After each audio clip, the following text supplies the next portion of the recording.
শুভ দুপুর বন্ধুরা। চলো, রান্না বান্না তো হয়ে গেছে আর মাম্মামকে খাইয়ে নিয়েছি, তো এবার খাবো।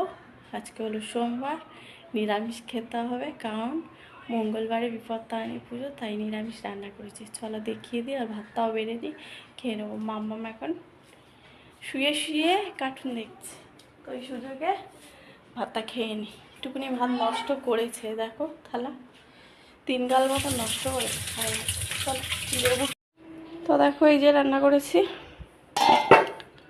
ডালের বড়া আর আলু পটল দিয়ে জিরে বাটা দিয়ে আদা বাটা দিয়ে তরকারি করেছি নিরামিষ।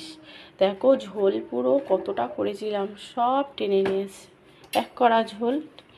আর সাথে করেছি উচ্ছে আলু ভাজা, আর একটু বড়া রেখে দিয়েছি বাটিতে, তারা খুলতে পারবো না। দেখো আর এখানে তো ভাত আছে, চলো ভাতটা বেড়ে নিই, তবে দেখাচ্ছি।